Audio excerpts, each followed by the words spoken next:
What? Yeah, I know. Ahoy! How you doing? Okay, another CD32 collection update then. Just 7 games this time around. But 5 of these are big box, and pretty much all 7 of these games are pretty hard to come by. Getting near the end of the collection now, so getting near to completing it. So not bad at all. You'll have to excuse me a bit. I've had a bit of man flu for the last week, so you guys know what it's like. It's terrible. It's hard work. Anyway, on the show. So first up then, watch out, the yam yams are coming. I don't know what that means either, to be honest. Emerald mines then, for the CD32. Can you collect the emeralds, defy the brain taxing obstacles, and reach the exit before time runs out? It's an enhanced version, contains over 10,000 levels. Choose your favourite graphics and sound for each level. Fun for all the family. Yeah, this is a very poor addition to the CD32. I mean, it's a very old game, nice disc in a way, but oh dear, it's not a highlight for the CD32. Not played it yet. I mean, it might be actually quite decent fun. There's that cover again. Not sure about that cover either, to be honest. But hard to get. Do well to get under £20 actually, and mine was just over. So there we go. Right, a game even harder to get. The original game was one of the highlights that brought the Amiga to the world, if you like. The sequel, I think it came out on the Amiga as well as the CD32. Anyway, pretty hard to get. Defender of the Crown 2. Now this is a booklet and disc only. There's a disc. The rest of the game's not there. Very hard to find a box game of this. In fact, I haven't seen one yet, so... Defender of the Crown follows on sort of from Defender of the Crown 2, follows on from Defender of the Crown. You know, you got an exciting multimedia adventure through the realms of knights and maidens. Yeah, it's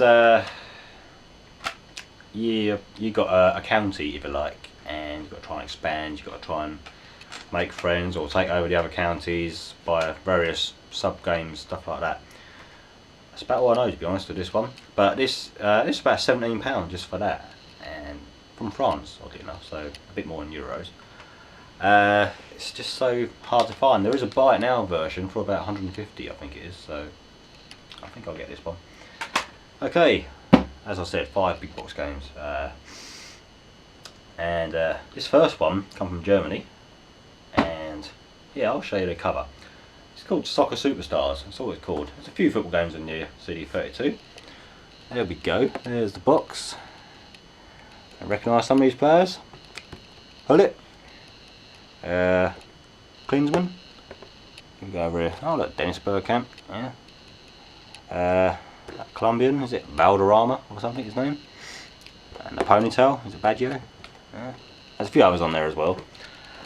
So nice big box. Something in German there, don't know. So there's quite a few screens on the back. There's quite a bit to the game, but if I was given a choice, I'm sure it'd still be sensible soccer. For me, anyway. So in the box, we've got the disc like that, and the manual, and those are controls.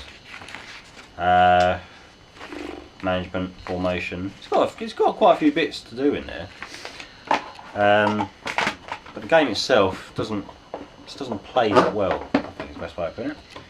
But pretty hard to find. There was a beat up version that went for between £20 and £30 quite recently. This is a little bit more, to be honest. I won't lie to you. There's a bit more. But so it's complete. 32 national teams. It's a dramatic penalty shootout. Controllable throw-ins and corners. Squad editor. So you can change, I think you change the names and stuff like that. Atmospheric crowd chants. Yeah. Over 2,000 frames of player animation. So, there you go. Soccer Superstars then. Okay. 2 games now from a company called Neo Software, which featured quite late in the Amiga's life actually. I've already had a few of their games. Recently done a video of a game called Black Viper, which is one of their games. Which isn't a bad game, it's not great either. Anyway, this one then. Lovely box. Cedric. Its full title is Cedric and the Lost Scepter, I believe. So accompany Cedric through 11 huge levels on a hazardous hunt for the missing scepter. Islands to explore, cities to be scoured, a great sea of lava to be crossed, and you must have to prepare for the sun and set of winter. So yeah, this has been described as Shadow of the Beast with knobs on. So you've played a Shadow of the Beast game, and all 3 are similar-ish, then you've probably got a good idea about this. It's got like spells and other bits too. Now, a bit disappointing inside the box. So a disc and a flimsy yellow leaflet. That is it. I've not actually played it yet myself. It's supposed to be okay, but there's a back as well. See the screens? Yeah, it's supposed to be okay, but you know, if you've played Shadow of the Beast, you pretty much know where you are. Next one then does sound quite interesting. Once I set the CD32 up, then I'll be giving this a bash. I don't think I'll be doing a gameplay. There might be one on YouTube already, I don't know. Yeah, really nice artwork on this as well. The Clue. Check that out. Pretty good, isn't it? So the clue then, the time, the 1950s. The location, London. Your role, a very poor but ambitious thief you are. The stresses of life to improve are too much. So improve the standard of living, he decides to commit the ultimate robbery to steal the crown jewels. So you've got over 20 buildings have been accurately reproduced. The actual environment where the jewels are kept, obviously the Tower of London.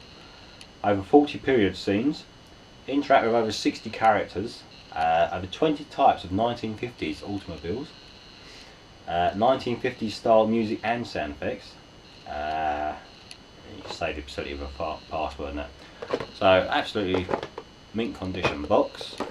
There's a few screens along the bottom there, but can't see a lot. I mean, there's one on the side there as well. Right, in the box then. Top notch CD case.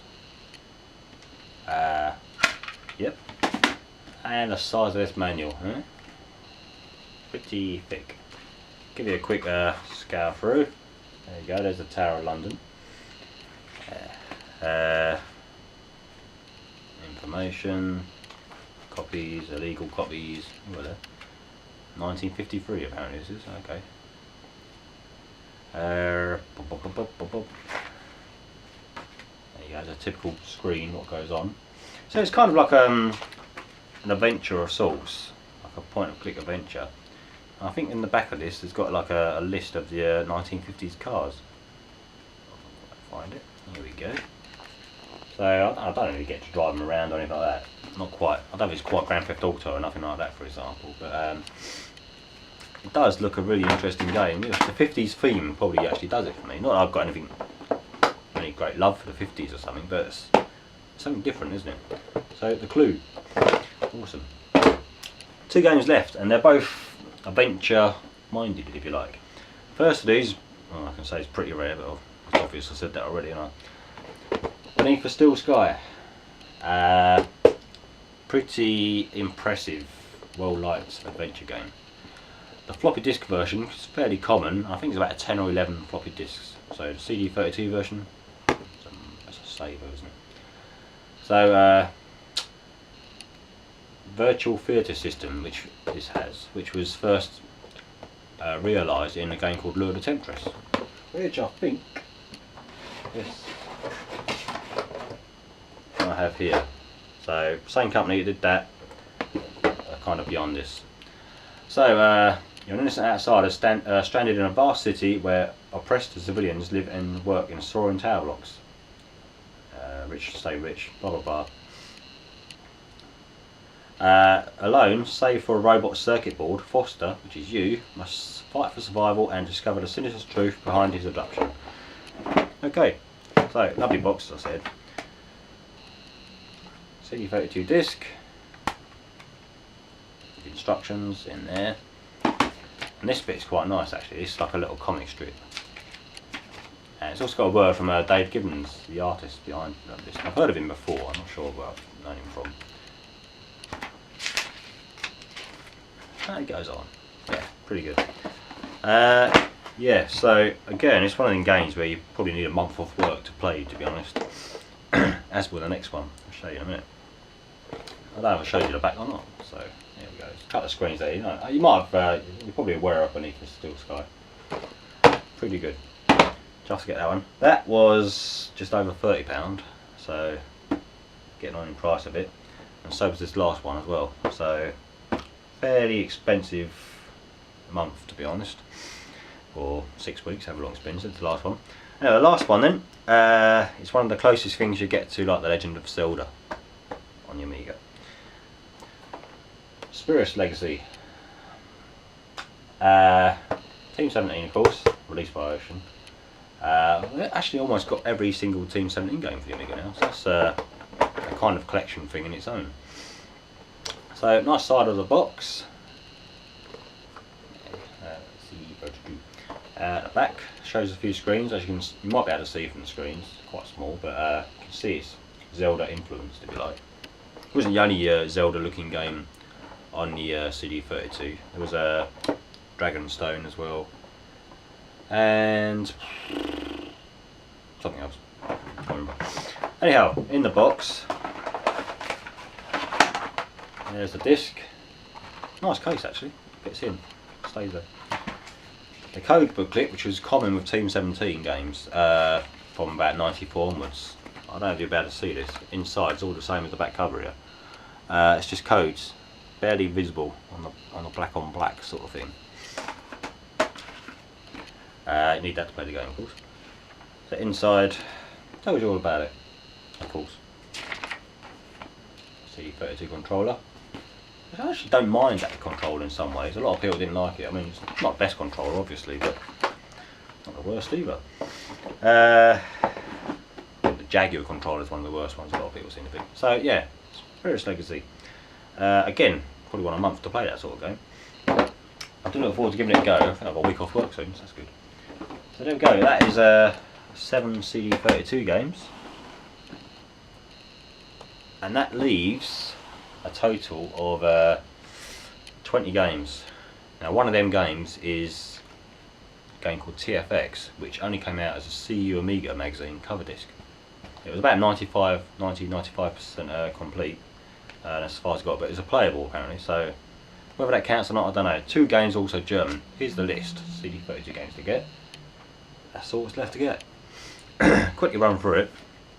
Brutal Paws of Fury, which was it's more common on the consoles now, like the SNES, Mega Drive I think.